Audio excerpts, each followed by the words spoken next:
Kabanata 1771. Walang nakuha si Sandy pagkatapos ipanganak si Ken, at hindi nakilala ang pagkakakilanlan ni Ken. Iyon ang dahilan ng pagkamuhi ni Sandy sa legal na asawa ni William at sa ina ni Noel Ace na si Diana. Kahit na hindi kailanman pinahirapan ni Diana si Sandy at tinanggap sina Ken at Freya, hindi ito nangangahulugan na mapapatawad niya ang kanyang ama sa pagkakamali nito. Naglakad si Noel Ace sa sala, at si Diana ay masayang nakikipag-usap kay Daisy. Kitang-kita ng lahat ng may mata na mahal ni Diana si Daisy. Hinailan niya ang upuan at umupo. Ibinaba ni Rick ang pahayagan at nagtanong, ano sa palagay mo si Miss Livingston, Noel Ace? Nang marinig nila ang tanong, napalingon sa kanya sina Diana at Daisy. Sumagot si Noel Ace, hindi mahalaga kung ano ang iniisip ko. Ang mahalaga ay kung paano mag-isip si Lolo. Matigas ang ulo niya, at walang sino man, pati ako, ang maaaring magbago ng isip pagkatapos niyang magdesisyon.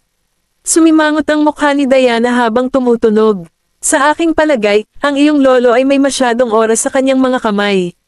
Natigilan si Daisy. Sa kanyang mga alaala, si Diana ay isang mabait at magiliw na babae. Hindi niya akalain na magiging ganito siya katalasang dila. Tumingin sa kanya si Diana at ngumiti. Daisy, sana hindi kita tinakat. Napangiti si Daisy at umiling. Huwag kang mag-alala, madam. Napakabait mo sa akin. Hinaplos ni Diana ang tuktok ng kanyang ulo at sinabing, magiging mabait lang ako sa iyo, at ikaw lang ang manugang na mayroon ako. Namula ang pisngi ni Daisy, at dali-dali niyang ibinaba ang ulo. Napatawa si Diana nang makitang parang ostrich ang kinikilos ni Daisy. Daisy, dadalo ako sa isang mahalagang auction event bukas. Pwede bang sumama ka sa akin? Natigilan si Daisy. Ako, sumama ka sa akin, Daisy. Busy si Noel Ace, at malulungkot ako kung mag-isa akong pumunta doon, sabi ni Diana. Nakakaawa siya na halos maniwala si Daisy sa kanya.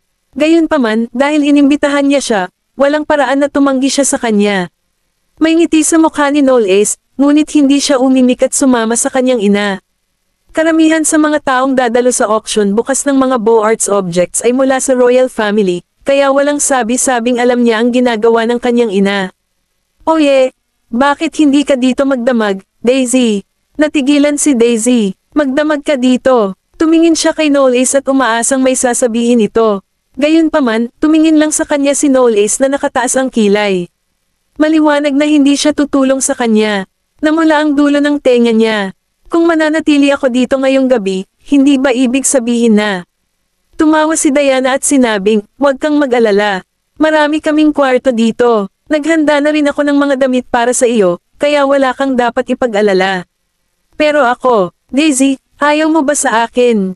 Umakto si Diana na parang malungkot. Mabilis na ikinaway ni Daisy ang kanyang mga kamay. Hindi naman. Madam, mali ang pagkakaintindi mo. Kaya mag-overnight ka, okay.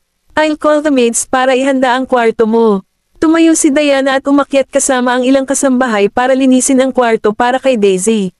Napailing si Rick, tila sa kanya ay tinatreto ng kanyang asawa si Daisy na parang isang anak na babae kaysa sa isang manugang. Dumidilim na ang langit, dinala ng kasambahay si Daisy sa kanyang silid, at natigilan siya nang makapasok siya sa silid. Ang silid ay nilagyan ng mabituing kisame. Ito ay isang kamangha-manghang at magandang kwarto. Pumasok si Daisy sa dressing room at napagtantong puno ito ng mamahaling damit, bag, at sapatos para sa isang batang babae na tulad niya. May kumatok sa pinto, napalingon siya. Nakakross arms sa harap niya si Noel Ace. He chuckled and asked, ano sa tingin mo, gusto mo ba itong kwarto na espesyal na inihanda ng nanay ko para sa iyo? With a smile on her face, she walked up to him and said, syempre, gusto ko talaga. But she must have prepared this for a long time, right? Kung tutusin, walang paraan para matapos nila ang lahat ng mga palamuti sa loob lamang ng ilang oras. Napakamot siya sa tungkin ng ilong niya at sinabing, ang bait naman ng babae. Hinawakan ni Daisy ang kanyang ilong at sinabing, matagal na niyang inihahanda ang silid na ito. Kabanata 1772. Oo, lumapit si Noel Ace sa kanya at sinabing, inihanda niya ang lahat ng ito para sa iyo, Daisy. Ibinaba ni Daisy ang kanyang ulo. Hindi niya alam kung saan siya dapat tumingin, at ang kanyang mga pisngi ay namumula. Salamat, gustong gusto ko. Pinulupot ni Noel Ace ang braso sa baywang niya at hinayla siya sa dibdib nito. Napalunok siya ng mariin at napakapit sa labi. Nanginginig ang kanyang mga pilikmata, at ang kanyang puso ay tumatalo ng ligaw. Nolly, ikaw, ag. Samandal siya at hinalikan siya sa labi. Mariin na ikinuyom ni Daisy ang kanyang mga kamao sa kanyang dibdib, at ang dila nito ay pumasok sa kanyang bibig nang ibukan niya ang kanyang bibig para huminga. Halos hindi siya makatayo ngayon. Natisod siya sa likod, at nahulog sila sa kama. Itinaas ni Knowles ang kanyang sarili gamit ang isang kamay at pinrotektahan ang likod ng kanyang ulo gamit ang isa pa. Saglit siyang tumigil sa paghinga at mas lalo siyang kinabahan. Bumungad sa kama ang mainit na puting liwanag. Tinitigan ni Knowles ang kanyang namumulang pisngi at sinabing, Daisy. Yeah, sagot niya sa mahinang boses. Pareho nilang nararamdaman ang chemistry sa hangin. Dahan-daang lumapit si Knowles sa kanya, at pumikit si Daisy. Nang halos dumampi na ang labi nito sa labi niya, tumunog ang telepono ni Daisy. Natigilan sila ng ilang segundo at saka bumangon sa kama. She pulled her phone out awkwardly and take a look. It was Waylon who called her. Nakita ni Knowles ang pag-aalanggan sa pamamagitan ng kanyang mga mata at tumawa. Sagutin mo na, sinagot niya ang tawag. Waylon. Tanong ni Waylon, bakit hindi ka pa bumabalik? Hiniling sa akin ni Mr. Snowles na mag-overnight. Hindi mo na ako kailangang hintayin, Waylon. Stay overnight. Nakasimangot si Waylon. Naririnig ni Daisy ang kanyang emosyon sa pamamagitan ng kanyang boses at nagmamadaling sinabi, huwag kang mag-alala, Waylon. Nandito ako sa guest room. Napatingin si Knowles sa kanya at napangiwi. Lumingon siya, ayaw tumingin sa mga mata ni Knowles. Huminga ng malalim si Waylon at sinabing, sige. Ngunit tandaan ito, bata ka pa. As long as you don't do something overboard, I won't say anything. Lalong namula ang mukha ni Daisy. Sige, sige, gets ko na. Sobrang bilis ng tibok ng puso niya na halos lumundag sa lalamunan niya matapos niyang ibaba ang tawag. Huminga siya ng malalim at lumingon kay Knowles pagkatapos pakalmayan ang sarili. Nilagay ni Knowles ang kamay sa noo at humiga sa gilid ng kama. Tapos, sabi niya sa sarkastikong boses, nakakahiya naman na sa guest room katutuloy, Daisy. Natigilan si Daisy at mabilis siyang hinayla mula sa kanyang higaan ngunit walang epekto. Knowles, bumangon ka na sa kama ko. Hindi ka na mag-iinarte ngayon na parang pervert. Hinayla niya ang braso niya, at napatong ito sa kanya matapos mawala ng balanse. So, who is acting like a pervert now? Her heart lived into a gallop. Isang ngiti ang sumilay sa gilid ng labi niya habang papalapit ito sa kanya at mamulong sa tenga niya. I like the way you look right now. Ang pula ng pisngi mo, at ang ganda-ganda mo. Nahihilo si Daisy na parang lasing. Hindi niya alam kung saan ilalagay ang kanyang mga kamay ngayon. Bilisan mo at umalis ka sa kama ko. Isang ngiti ang pinakawalan niya at ibinuka ang kanyang mga braso. Pero ang problema hindi ako makabangon. Natigilan si Daisy. Tumingin siya sa ibaba, at sa kanya lang napagtantong nakahiga siya sa ibabaw niya. Dali-dali siyang bumangon at naninigas sa sulok ng silid. Ibinaba niya ang ulo niya at parang asawang may nagawang mali. Hinubad ni Knowles ang kanyang sando at bumangon. Lumapit ito sa kanya at hinalikan ito sa labi. Sa oras na natauhan siya, umalis na siya sa mga labi. Good night. Pagkatapos noon ay lumabas na siya ng kwarto. Hinawakan ni Daisy ang labi niya. Nararamdaman pa rin niya ang init nito sa labi niya, at namumula ang pisngi niya sa kahihiyan. Hindi siya makatulog buong gabi. Kinaumagahan, tapos na ang kasambahay sa paghahanda ng almusal nang siya ay bumangon. Nakaupo si Diana sa tabi ng mesa habang sinasabi niya, Morning, Daisy. Nakatulog ka ba ng maayos kagabi? Pilit nang umiti si Daisy sa kanyang mukha at sumagot, yeah. Kung tutusin, 3 oras lang ang tulog niya. Tumingin siya sa paligid at nagtanong nang hindi niya makita si Knowles, nasaan si Nolly? Kabanata 1773. Ngumiti si Diana at sumagot, hindi pa yata siya nagigising. Sa tingin ko, masarap ang tulog niya simula nung nag-overnight ka. Natigilan si Daisy, lagi ba siyang nagigising ng maaga? Oo, nagigising siya ng napakaaga araw-araw. Napabuntong hininga si Diana habang nakalagay ang kamay sa kanyang noo. Gusto ng ibang mga magulang na maging independent ang kanilang mga anak, ngunit si Knowles ay sobrang independent. Minsan, masyado siyang matigas sa sarili niya, nag-aalala ako sa kanya. Sumimsim si Daisy sa isang tasa ng gatas nang walang sinasabi. Nagising lang si Knowles nang mag-9 na ang orasan. Bumaba siya at tinanong si Peter, nasaan ang nanay ko at si Daisy? Sagot ni Peter, nasa taas sina Madam at Miss Vanderbilt. Pinaikit ni Knowles ang kanyang mga mata, at biglang, ang boses ng kanyang ina ay umalangaw-ngaw sa kanyang tainga. "Say, I told you na ang gaganda mo sa dress na ito." Itinaas ni Daisy ang kanyang damit at nagtanong, "Pero, hindi mo ba naisip na medyo formal ang damit na ito?" Nang iagat niya ang kanyang ulo, bumangga siya sa mga mata ni Knowles. Nakikita ni Daisy ang kanyang refleksyon sa mga mata ni Knowles. Nakasuot siya ng pink princess line.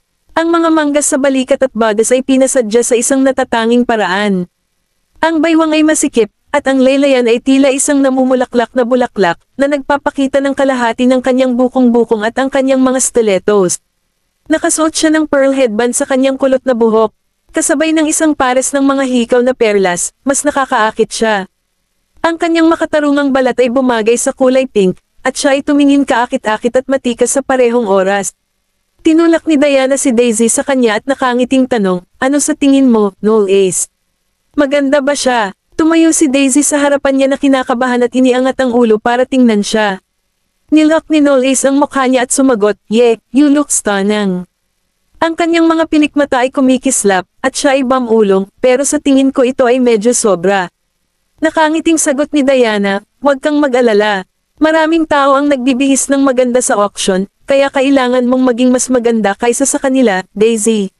Napatingin si Knowles kay Daisy at sinabing, "Sa paningin ko, walang mas maganda kay Daisy." Nagtawanan ang mga maid sa gilid. Ibinaba ni Daisy ang kanyang ulo habang namumula ang kanyang pisngi. Nahiya siya nang purihin siya ni Knowles sa harap ng maraming tao. Nakarating si Daisy sa venue ng auction kasama si Diana. Gaya nga ng sinabi ni Diana, lahat ng pumunta dito ay mag-ara ang pananamit. Gayunpaman, naakit ni Daisy ang atensyon ng lahat nang humarap siya sa kanila kasama si Diana. May isang taga-organisa ng auction na tila senior executive ang pumunta sa harap at bumati kay Diana. Tinaas niya ang kamay niya at hinalikan ang likod ng kamay niya. "Mr. Knowles, it's an honor to have you here at our auction." Ngumiti si Diana, "Dahil inimbitahan mo ako, syempre, kailangan kong sumama, Mr. Borge." Tumingin si Mr. Borge kay Daisy at nagtanong, "At maaari ko bang malaman kung sino ang babaeng ito dito?" Walang pagdadalawang isip na sagot ni Diana, "Siya, ang aking manugang." Natigilan si Mr. Borge. "Young Mr. Knowles is married." Tumanggaw siya, "Well, hindi pa naman sila kasal, pero I'm sure after they graduate from college. At that time, dapat pumunta ka sa kasal nila, Mr. Borge." Nagulat din ang mga tao sa paligid. Narinig nilang lahat na noong gustong ipares ng hari si Zenobia kay Knowles, nabunyag na nakikita ni Knowles si Daisy, ang ina po ng mga Goldman, sa buong panahon. Ngayong dinala siya ni Diana sa auction, alam nilang lahat na siya ang napapabalitang anak ng mga Goldman. Hindi alintana kung gusto ng hari na pakasalan si Knowles kay Zenobia, maliwanag na inihayag ni Diana na si Daisy ang kanyang manugang sa pamamagitan ng pagdadala sa kanya sa auction ngayon. Sa sandaling iyon, nagkaroon ng kaguluhan sa karamihan nang lumitaw si Zenobia at isang grupo ng mga sosyalista. Kabanata 1774. Samot-saring balita tungkol kay Zenobia, at nabigla ang lahat ng ipahayag ng hari na tatanggapin niya ito bilang kanyang apo Diyos. Tsaka, usap-usapan na naging third wheel siya sa relasyon ni Knowles at Daisy, kaya inaabangan ng lahat ang magandang palabas ng magkita sa auction ng dalawang heroines ng mga eskandalo. Hindi inaasahan ni Zenobia na pupunta si Daisy sa auction kasama si Diana. Hindi man siya natutuwa dito, hindi niya hinayaang tumakas sa kanyang mukha ang kanyang emosyon. Lumapit siya sa kanila na may ngiti sa labi at binati, "Mr. Knowles, I'm very happy to meet you here. Hindi ako nagkaroon ng pagkakataon na makausap ka noong huling pagkakataon para i-clear ang hindi pagkakaunawaan mo tungkol sa akin." Pinutol siya ni Diana, "Sa tingin mo may chance ka ngayon?" Natigilan si Zenobia. Nang hindi siya binibigyan ng pagkakataong magsabi ng anuman, nagpatuloy si Diana.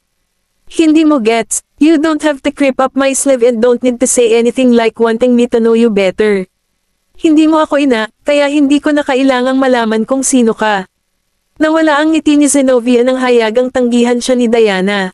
Ipinagpalagay niya na higit pa o hindi gaanong ituturing siya ni Diana para sa kapakanan ng hari dahil siya ay naging apo sa Diyos. Naikuyom niya ng mahigpit ang kanyang mga kamao ng palihim at pagkatapos ay pinakawalan ang mga ito sa sumunod na segundo. Napanatili niya ang ngiti. On her face as she said graceful, Mr. Snolls, kasalanan ko po yung nangyari kanina kaya hindi ko masisisi kung bakit hindi niyo ako naiintindihan. Tumawa si Diana at sumagot, so you're saying na kasalanan ko kung bakit hindi kita pagkakaintindihan. Natigilan si Zenobia, hindi yan ang ibig kong sabihin, Mr. Snolls. Sige, sabi ni Diana habang tinataas ang kamay. Wala akong pakialam sa gusto mong sabihin. Layuan mo na lang ako. Hindi naman kami ganon ka-close eh. Pinagtitinginan sila ng mga tao sa paligid na parang nanonood ng movie. Hindi nag-effort si Diana na itago ang kanyang pagkasuklam. Niyupi niya si Zenobia at pinahiya sa harap ng lahat. Naninigas si Zenobia. Nakagat niya ang kanyang labi, hindi alam kung ano ang sasabihin habang nakasulat sa kanyang mukha ang lungkot. Hindi alam ni Mr. Borge kung dapat siyang pumasok o hindi. Pagkatapos ng lahat, hindi niya kayang saktan ang sinuman sa kanila. In the end, naglakas loob siya at sumimangot na may ngiti sa labi. Mr. Snolls, Miss Livingston, magsisimula na ang auction. Bakit hindi muna kayo bumalik sa inyong mga upuan? Nilagpasan siya ni Diana at hinawakan ang kamay ni Daisy. Let's go, sweetheart. I can't stay here any further and breathe the same air with a certain someone. Tumango si Daisy, at naglakad silang dalawa papunta sa VIP seats. Naikuyom ni Zenobia ang kanyang mga kamao nang mahigpit na tumusok ang kanyang mga kuko sa kanyang palad. Gayunpaman, hindi niya mailabas ang kanyang emosyon at nagdala ng kahihiyan sa kanyang sarili dahil lahat ay nanunood. Sa pagkakataong ito, ang auction ay ang pagbebenta at pagbili ng mga treasured items at antigo na nakolekta ng lahat.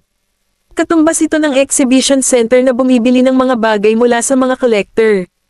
Kung mas mahalaga ang isang treasured item o antique, mas mataas ang presyo nila. Siyempre, hindi tinanggap ng exhibition center ang mga bagay na binili mula sa pribadong sektor. Ito ay dahil karamihan sa mga anti-gang transaksyon sa pribadong sektor ay mula sa hindi kilalang mga mapagkukunan, at kapag tinanggap nila ang mga ito, maaari itong magdulot sa kanila ng maraming problema kung may nangyaring mali. Sa makatuwid, karamihan sa mga anti-gang collector na dumating sa auction ngayon ay mula sa mataas na uri.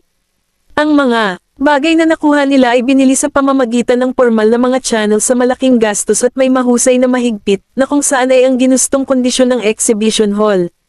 Sa makatuwid, karamihan sa mga anti-gang collector na dumating sa auction ngayon ay mula sa mataas na uri. Ang mga bagay na nakuha nila ay binili sa pamamagitan ng mga formal na channel sa malaking gastos. Ang lahat ng mga item ay kailangang dumaan sa isang serye ng mga masusing inspection, na kung saan ay ang ginustong kondisyon para sa pangangalakal sa exhibition center. Hindi interesado si Daisy sa auction. Ipinatong niya ang kanyang kamay sa kanyang noo, nakaramdam ng inip. Pagkalipas ng 2 oras, natapos ang auction, at oras na para sa tanghalian. Ang exhibition center ay nagbook ng isang upscale buffet restaurant para sa kanilang mga bisita sa kanilang tanghalian. Nag-aalok ang restaurant ng lahat ng uri ng pagkain, at maganda ang serbisyo. Habang pumipili si Daisy ng kanyang pagkain, may lumapit sa kanya na pigire. Lumingon siya at nakita niya si Zenobia na nakatayo sa tabi niya. There were some pastries on her plate as she said, "You're more capable than I think you are, Miss Vanderbilt. Hiniling mo ba sa iyong pamilya na pilitin ang mga Knowles na pagbigyan ka? Well, kahit hindi mo kayang magdesisyon para sa sarili mo, anak ka pa rin nila. Sigurado akong ibibigay nila sa iyo ang kahit anong gusto mo kahit gaano pa sila nag-aatubili. At saka, kung isa sa alang-alang ang katayuan ng iyong pamilya, naiintindihan ko rin kung bakit mas pipiliin ka ng mga Knowles kaysa sa akin." Kabanata 1775. Sa madaling salita, ang gustong sabihin ni Zenobia ay pinili ng mga Knowles si Daisy dahil sa kanyang pamilya. Kung dati, tatatalon sa galit si Daisy kapag narinig niya ang sinabi ni Zenobia, pero sa ngayon, tumawa lang siya at ibinaling ang tingin sa kanya. "Marami ka bang libreng oras, Miss Livingston?" Natigilan si Zenobia. "Anong ibig mong sabihin?" Sabi ni Daisy, "Kung hindi, bakit napakaraming oras mo para ipasok ang iyong ilong sa mga gawain ng ibang tao?" Natigilan si Zenobia. Nagpatuloy si Daisy. "Ano bang masama kung umasa ako sa pamilya ko? Kaya kung gawin ang kahit anong gusto ko. O gusto mo bang umasa ako sa isang tagalabas tulad ng pag-asa mo sa hari? Wala ka bang pamilya? Kaya lang sa outsider ka lang umaasa." Nagbago ang ekspresyon ng mukha ni Zenobia, at sinabi niya sa pamamagitan ng pagngangalit ng mga ngipin, "Niloloko mo ba ako?" Paglingon niya, tumingin sa kanya si Daisy at ngumiti. Oo, patikim lang ako ng sarili mong gamot. Alam ko kung ano ang sinusubukan mong gawin. Gusto mong isipin ko na pinili ni Knowles na makasama ako dahil sa family background ko, di ba? Well, hindi naman siguro masama iyon. At least meron akong nakaka-attract ng attention niya, unlike you. Hindi presentable ang pamilya mo, kaya hindi kanya gusto. Pagkatapos niyang magsalita ay naglakad na siya paalis na may hawak na plato ng pagkain. Galit na galit si Zenobia na nanginginig ang kanyang mga balikat, at namumula ang kanyang mukha sa galit. Lumingon siya para tingnan si Daisy, puno ng puot ang mukha nito. Hindi ko hahayaang gawin mo ito sa iyong paraan. Pagkabalik ni Daisy sa kanyang upuan, lumapit si Mr. Borge at kinuha si Diana dahil may pag-uusapan ito sa kanya. Sinabihan ni Diana si Daisy na hintayin siya sa kanyang upuan bago umalis kasama si Mr. Borge. Nasiyahan si Daisy sa pagkain at nasa masayang kalagayan. Nakinig siya kay Diana at hindi pumunta kung saan-saan. Gayunpaman, si Zenobia, na nakaupo sa hindi kalayuan, ay galit na nawalan ng gana. Nang makita niyang iniwan ni Diana si Daisy mag-isa, napagtanto niyang ito na ang pagkakataon niya at tinawag niya ang isang waiter. 10 minuto na ang nakalipas mula nang umalis si Diana kasama si Mr. Borge. Naubos na ni Daisy ang kanyang pagkain, kaya kinuha niya ang isang panyo at pinunasan ang gilid ng kanyang bibig. Biglang may nabanggang waiter sa upuan niya at nalaglag ang pitaka niya. Nagmamadaling humingi ng tawad ang waiter, I'm sorry. I'm really sorry about this. Tinulungan niya si Daisy na kunin ang kanyang pitaka. Ibinalik ni Daisy ang kanyang pitaka at nakangiting sinabi, okay lang. Salamat sa pag-unawa. Yumuko ang waiter kay Daisy. Bago siya umalis ay sinulyapan niya si Zenobia. Isang malamig na ngiti ang lumitaw sa gilid ng labi ni Zenobia nang makatanggap siya ng hudyat mula sa waiter. Paano kung anak siya ng mga Goldman? I'd like to see how she's going to laugh after today. Ngayon lang bumalik si Diana. Nang makita niyang naghihintay na sa kanya si Daisy sa kanyang upuan, maluwag na sabi niya, sorry for making you waiting for me for so long, sweetie. Kumain ka na ba? Tumanggaw siya. Oo. Hinaplos ni Diana ang tuktok ng kanyang ulo ng may pagsamba. Good girl. Umuwi na tayo. Pagka tayo pa lang ng dalawa at lalabas na sana ay nagkagulo na ang mga tao. Si Zenobia iyon, at sinabi niyang wala na ang kanyang kwintas. Pumunta ang manager ng restaurant at tinanong kung nakalimutan niya kung saan niya inilagay ang kanyang kwintas. Umiling siya at sinabing, hindi. Palagi kong dala ang kwintas dahil napakahalaga nito sa akin. Pinaalis ng manager ang waiter para tingnan ang bagay habang inaalo siya nito. Huwag kang mag-alala, Ginang. Tutulungan ka naming mahanap ang iyong kwintas. Naaalala mo ba kung sino ang nakausap mo habang nasa restaurant ka? Inikat ni Daisy ang ulo para tingnan si Zenobia at bahagyang kumunat ang noo. Pakiramdam niya ay nagkataon lang na nawala ang kwintas ni Zenobia sa oras na ganito. Biglang tumingin si Zenobia sa kanya at sinabing, ang tanging nakausap ko lang ay si Miss Vanderbilt. Napalingon ang lahat at nagtatakang tumingin kay Daisy. Tila sa kanila ay sinasabi ni Zenobia na si Daisy ang kumuha ng kanyang kwintas, ngunit paano ito magiging posible? Kabanata 1776. Anong uri ng alahas ang hindi nakita ng anak ng mga Goldman noon? Kaya, bakit siya magnanakaw ng mga gamit ng ibang tao? Sa isang iglap ay lumuwa ang mukha ni Diana. Anong ibig mong sabihin dyan? Nang makita ang ekspresyon ni Diana, alam ng mga naruroon na labis na inis si Diana. Ang mga pagkakakilanlan ng lahat ng tatlong partido ay wala sa mga chart. Kaya, ang sinumang nagsabi ng anumang bagay sa sandaling ito ay maaaring magdulot lamang ng hindi kinakailangang kaguluhan. Duguan ang mga mata ni Zenobia. Mr. Snowles, hindi ko sinasadyang magsinungaling sa iyo. Maaari mong tanungin si Miss Vanderbilt. Ngayon ko lang siya na-contact. Napatitig si Diana kay Daisy. Tumanggaw si Daisy. Tita Diana, lumapit nga siya sa akin at nagsalita ng ilang salita nang kumukuha ako ng pagkain. Huminga ng malalim si Diana. Naniwala siya kay Daisy at biglang nadama na ang bagay na ito ay hindi kasing simple ng tila. Sumulyap si Daisy kay Zenobia at mahinahong nagtanong, ibig mong sabihin ako ang kumuha ng kwintas mo? Hindi ako sigurado, pero nawala ang kwintas ko pagkatapos kitang makausap. Miss Vanderbilt, alam kong walang halaga sa iyo ang mga alahas na ito, ngunit ang kwintas na ito ay napakahalaga sa akin. Ito ay isang mana na iniwan ng lola ko para sa akin, implicit claim Zenobia. Kahit na ito ay hindi malinaw at direkta, ito ay sapat na upang idirekta ang lahat ng mga hinala kay Daisy nang hindi gumagawa ng anumang mga akusasyon. Ngumisi si Diana. Ito ay katawa-tawa. Dahil lang sa maikling pakikipag-usap sa iyo ni Daisy, kinukumpirma mo na siya ang kumuha ng kwintas mo. Bakit niya gusto ang iyong kwintas?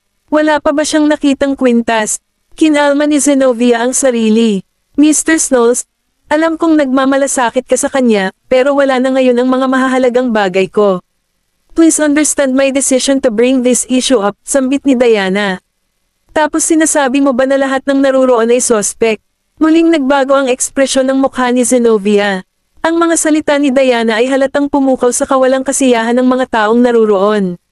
Lahat sila ay mga tao mula sa mataas na uri ng lipunan, hindi banggitin ang kanilang mga pagkakakilanlan. Napakahirap ba nila kaya kailangan nilang magnakaw ng kwintas? Matapang na sumagot si Zenobia, wala akong ebidensya na magpapakita na lahat ng naruroon ay suspect. Tanong ni Diana, then how dare you make Daisy your suspect? Nasa bingit na si Zenobia na hindi makasagot sa tanong niya. It's very obvious na si Mr. Snows ay hindi naniniwala sa akin, but thank God I came prepared. Mr. Snows, ngayon lang ako nakipag-ugnayan kay Miss Vanderbilt. Kaya nga hinala ko na siya ang kumuha. At dapat may karapatan akong dumaan sa mga gamit niya ngayong pinaghihinalaan ko siya. Kung mali ang pagkakaintindi ko kay Miss Vanderbilt, hihingi ako ng tawad sa kanya sa harap ng lahat ng taong ito, at handa akong tanggapin ang buong responsibilidad para sa bagay na ito, walang awa na pag-angkin ni Zenobia. Napabuntong hininga na lamang ang mga taong naruroon. Kung pipigilan siyang muli ni Diana, baka maakusahan siyang nagtangka na pagtakpan si Daisy. Hindi umimik si Daisy mula sa simula hanggang sa huli. Lumapit si Zenobia kay Daisy, at ang kanyang mayabang at mapagkunwari na tingin ay nakatutok sa kanya. Miss Vanderbilt, can I go through all the items that you have with you? Nakangiting tanong ni Daisy, sigurado ka ba dyan? Ngumisi si Zenobia sa kaloob-looban ngunit mukhang walang pakialam sa ibabaw. Oo, total sinusubukan kong patunayan sa lahat ng naruroon na inosente ka rin. Walang pag-aalinlangan, iniabot ni Daisy ang kanyang clutch kay Zenobia. Then please help yourself. Kinuha ni Zenobia ang clutch mula sa kanya, nakaramdam ng labis na pagmamataas. Ang gusto kong makita ay ang inosenteng reaksyon niya dahil ito lang ang paraan na mas makakasakit sa kahihinatnan kapag sinampal niya ang sarili sa mukha. Gayunpaman, pagkatapos ng mahabang panahon na pag-usapan ang kanyang mga gamit, ang kanyang ekspresyon ay naging medyo naninigas, at agad niyang itinapon ang lahat ng mga bagay sa kanyang clutch sa mesa. Bukod sa ilang mamahaling cosmetics, power bank, pitaka, at iba pang gamit na dala ni Daisy araw-araw, hindi man lang nakita ni Zenobia ang kwintas. Kaya naman biglang nagbago ang ekspresyon niya. Imposible. Hiniling ko sa waiter na kusa na lang tanggalin ang kanyang clutch para kunin ko ito at maiwan doon ang kwintas. Paanong wala dito? Kabanata 1777. Miss Livingston, nalampasan mo na ang bawat pulgada ng aking clutch. Nandyan ba ang hinahanap mo? Nakangiting tanong ni Daisy. Nang inalis ng waiter ang clutch sa akin at ibinalik iyon, ibabalik ko na sana ang phone ko sa clutch, ngunit sa hindi inaasahang pagkakataon ay may nakita akong necklace na hindi alam ang pinanggalingan sa loob. Lagi kong dala ang clutch na ito sa lahat ng oras, at hindi ito nawawala sa aking paningin, kaya alam ko kung ano ang nasa loob nito. Ang dagdag na kwintas ay nagparamdam sa akin na ang waiter ay maaaring may kung ano. Buti na lang at kinuha ko ang kwintas sa clutch. Kung tutusin, ayaw kong magkaroon ng gulo at mapahiya si Tita Diana. Balak kong pumunta sa front desk para magtanong tungkol sa nawawalang kwintas nang aalis na ako. Kaya naman parang nagkataon lang nang bigla ang ilabas ni Zenobia ang pagkawala ng kanyang kwintas. Ang sunod-sunod na insidente ay nangyari lang dahil gusto niya akong i-frame. Hindi makapaniwala si Zenobia at inabot ito, nagbabalak na dumaan sa damit ni Daisy. Dapat itinago mo ang kwintas. Hinawakan ni Diana ang kanyang palso at itinulak palayo. Tama na, napaatras si Zenobia bago siya nakabawi sa balanse. Nang makaharap ang mga bulungan na nagmumula sa karamihan, ang kanyang mga mata ay duguan, at ang kanyang mga kamao ay mahigpit na nakakuyom. Ngumuso si Diana, anong sabi mo ngayon lang?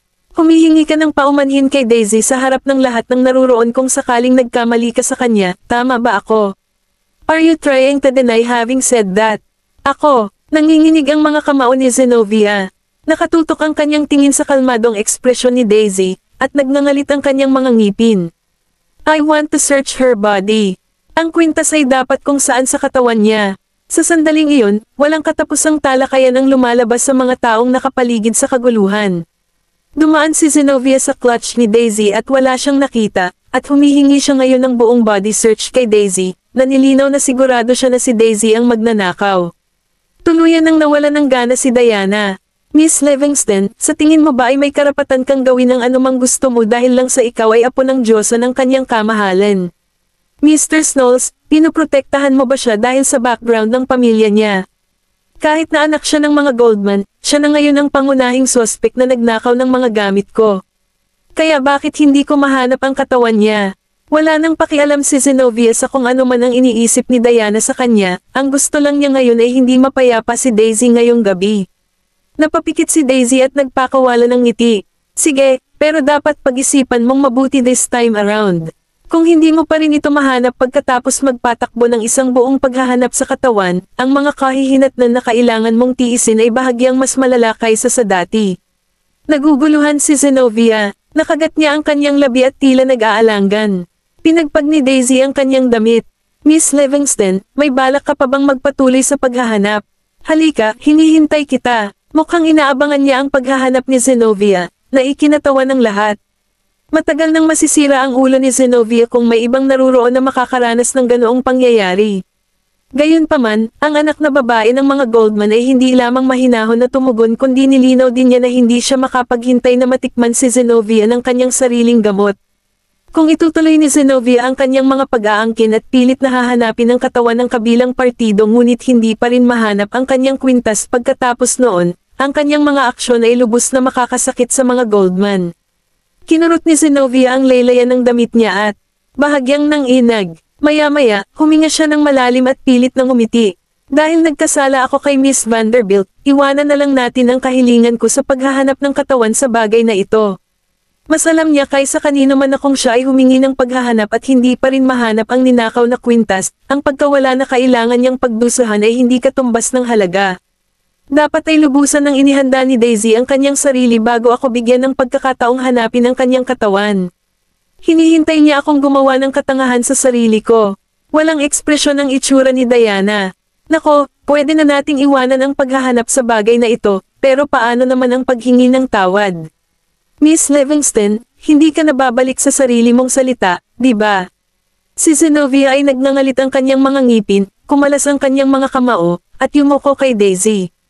Miss Vanderbilt, pasensya na. Nagkamali ako sa iyo, sana hindi mo ito pansinin. Kabanata 1778.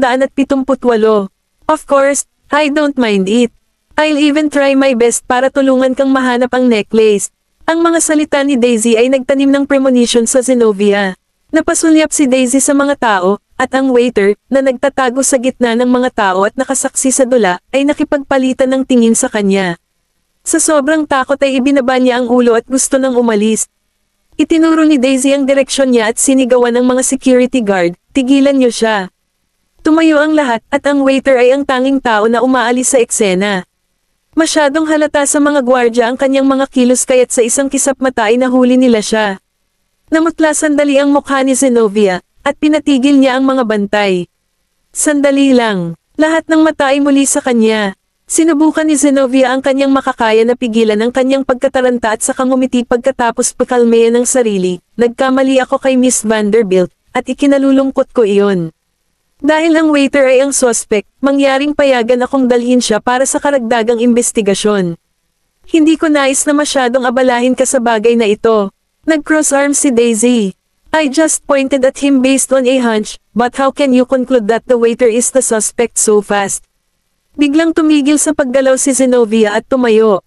Napangiti si Daisy. So from now on, will you regard anyone present that I point as suspect? Paano ka makakaisip ng paghuhusga para dyan, Miss Livingston? Ang mga salita ni Daisy ay lalong nagpasakit sa impresyon ng mga tao kay Zenovia. Ang kanyang mga aksyon ay hindi nakabatay sa anumang bagay, at nagpatuloy lang siya sa pagsisi sa iba nang hindi nagpapakita ng anumang ebidensya.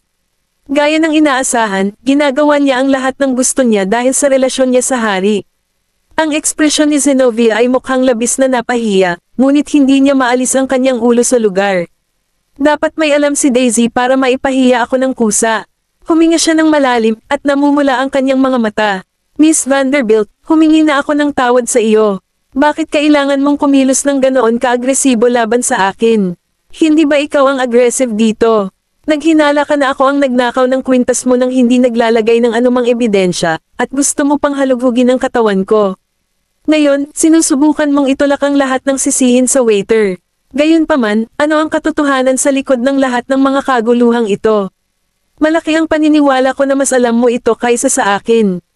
Isang lamig ang bumagsak sa gulugod ni Zenobia habang nanginginig ang kanyang katawan.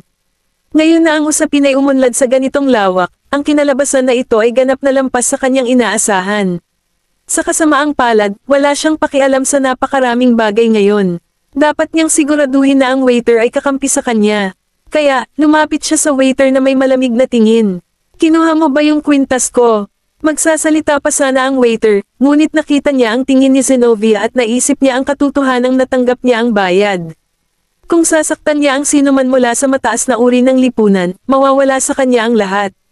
Nakompromiso siya at ibinaba ang ulo. Oo, ako ang kumuha. Galit na nagngangalit ang manager. Nawala ka na ba sa isip mo? Paano mo kukunin ang mahahalagang gamit ng iba?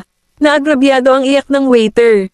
Kasalanan ko. Ako ay mata ko. Kaya kinuha ko ang kwintas ni Miss Livingston. Nang hilingin ni Zenobia sa mga security guard na kunin ang waiter, tinanong ni Daisy, hindi mo ito ninakaw, kaya bakit ka magpapaka-guilty? Tinitigan ni Zenobia si Daisy at hindi na siya mapakali. Miss Vanderbilt, anong ibig mong sabihin?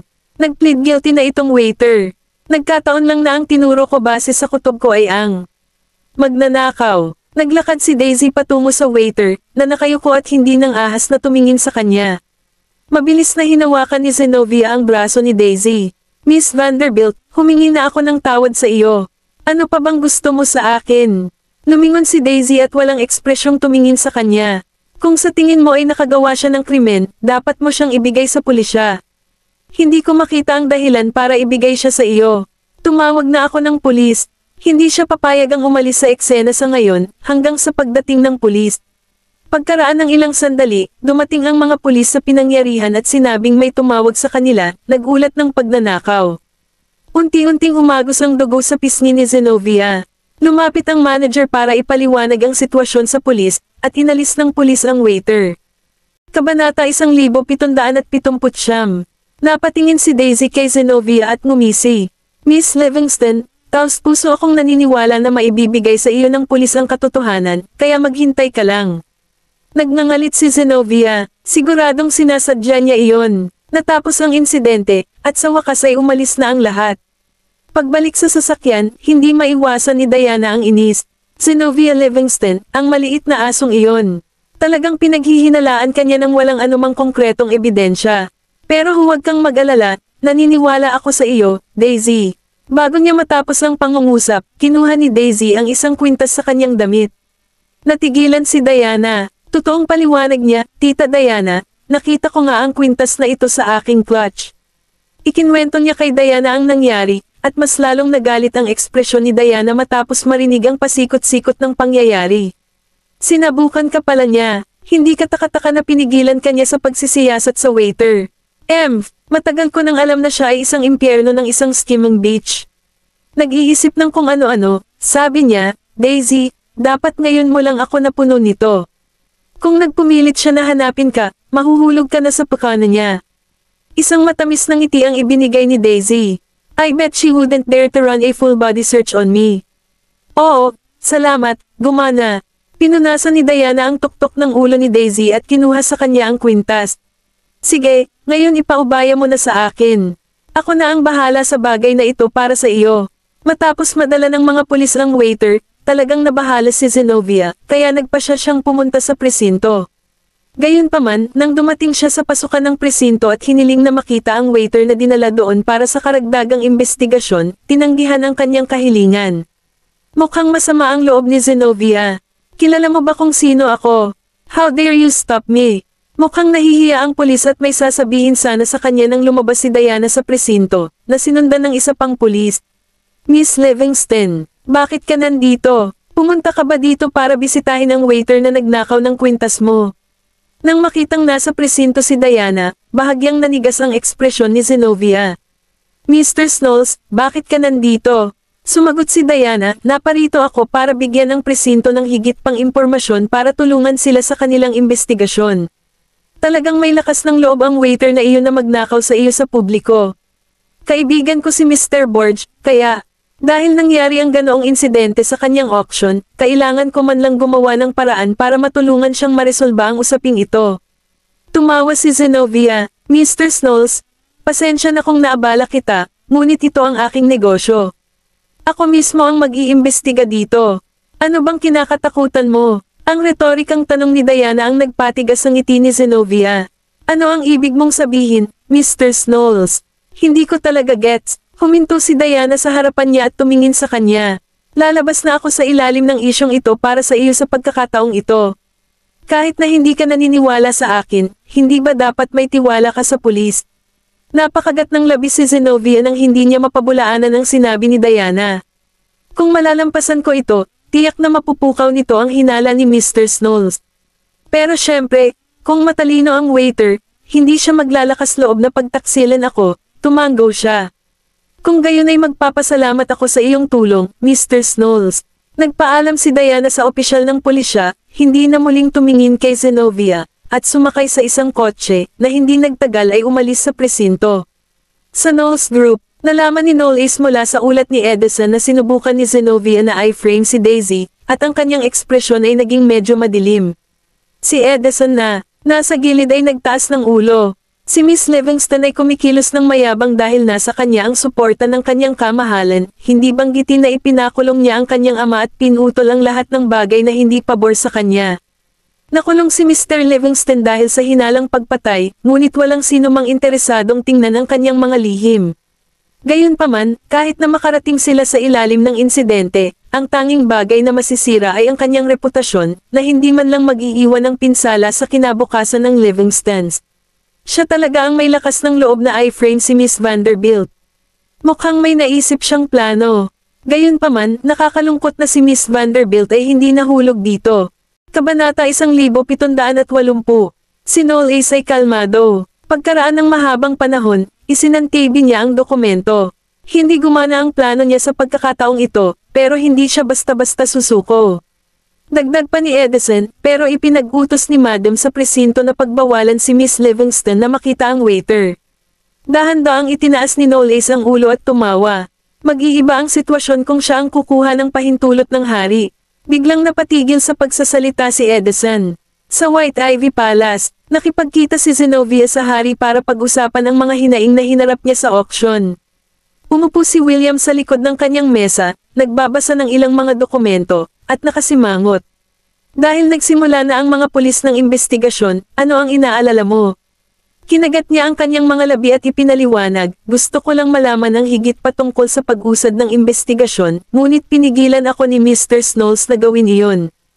Inangat ni William ang kanyang ulo.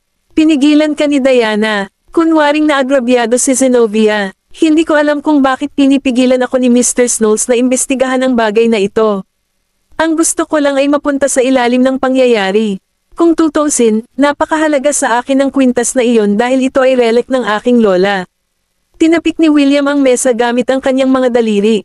Kilalang-kilala niya ang kanyang anak na babae upang malaman na hindi siya mag-utos sa presinto na pigilan si Zenobia sa pag-iimbestiga sa pagnanakaw ng walang dahilan. Kinapa niya ang kanyang mga templo. Pwede ka nang umalis, tungkol naman sa presinto, kukuha ako ng magpapalam sa iyo. Tumanggo si Zenobia at umatras na may ngiti. Naglakad siya palabas ng palasyo, at pinigilan siya ni Edison na papalapit sa kanya. Miss Livingston, gustong makita ka ng young master. Nakaramdam ng kaunting gulat si Zenobia nang makita si Edison. Kilala ko siya. Siya ang taong nagtatrabaho sa tabi mismo ni Knowles. Nang hindi hinintay ang pagtanggi niya, lumingon si Edison sa gilid at walang ekspresyong idinagdag, Miss Livingston, mangyaring huwag paghintayin ng young master. Nagkunwari siyang kalmado at sinundan si Edison patungo sa hardin. Nakatayo si Knowles sa tabi ng isang puting pavilion na may hawak na golf club. Pagkatapos ay iniwagayway niya ang club at nataman ang bola. Ang bola ay eksaktong nahulog sa isang butas na hindi kalayuan, gamulong ng kaunti, at nahulog sa butas. Pumasok siya sa pavilion at binati siya ng nakangiti. Mr. Knowles, hinahanap mo ba ako? Parang walang pakialam ang ekspresyon ni Knowles. Pumunta ka ba sa auction ngayon? May naintindihan si Zenobia sa isang iglap at tumingin sa paligid. Ang mga gwardya ng palasyo ay makikita sa buong paligid, kaya hindi dapat magawa ni Knowles ang anumang bagay sa kanya. Anong meron? Nagreklamo ba si Miss Vanderbilt sa'yo na nagkasala ako sa kanya? Casual na itinuwid ni Knowles ang bola ng golf nang hindi itinaas ang ulo. Misunderstanding ba talaga? Mr. Knowles, alam kong hindi mo ako gusto, ngunit napag-isipan mo ba ang aking damdamin bago itanong sa akin ang tanong na iyon? Ang mga gamit ko ang ninakaw, hindi ang kanya. Nagsorry na ako sa kanya, ano pa ba ang gusto mong gawin ko? Magalang at natural na kumilos si Zenobia na parang hindi niya sinubukang i-frame si Daisy. Nataman ni Knowles ang bola, inilagay ang club sa tabi niya, at lumingon para tingnan siya. Malungkot at malamig ang tingin niya. Nabasa mo na ba ang Juvenile Protection Law dati? Kapag ang lahat ng mga krimen na ginawa ni Mr. Livingston sa buong taon ay nadagdagan, tinitingnan niya ang pagkakulong ng higit pa sa ilang taon. Ang mga kamay ni Zenobia, na nakapatong sa mga gilid, ay mahigpit na kumuyam. Anong ibig mong sabihin dyan? Tumawa siya. Magandang tawag na iulat ang iyong ama upang maprotektahan ang reputasyon ng Livingstons. Narinig ko na kumuha ka ng isang nangungunang abogado sa Honeyston para ipagtanggol ang iyong ama, at nilalayon mong bawasan ang parusa hanggat maaari. Tama ba ako? Natigilan sandali ang ekspresyon ni Zenobia, at hindi maiwasang manginig ang kanyang mga balikat. Ibinigay ni Knowles ang club kay Edison at lumapit sa kanya. Sa tingin mo ba hanggat nakulong ang tatay mo, wala akong pananakot sa mga Livingston? Napaatras si Zenobia ng hindi malay at umungal na may dugong mga mata. Knowles, sinusubukan mo ba akong pilitin na mamatay? Kailangan mo bang gawin ito para kay Daisy? Ang mga Goldman ay mukhang isang grupo ng mga mayayabang na bastard, kaya bakit sila kusang loob na tutulong sa iyo na patatagin ang posisyon ng iyong kumpanya? Ang pinahahalagahan mo lang ay ang mga benepisyo na maibibigay sa iyo ng Goldmans, hindi ba? I also can provide you with the same thing, so why won't you consider me?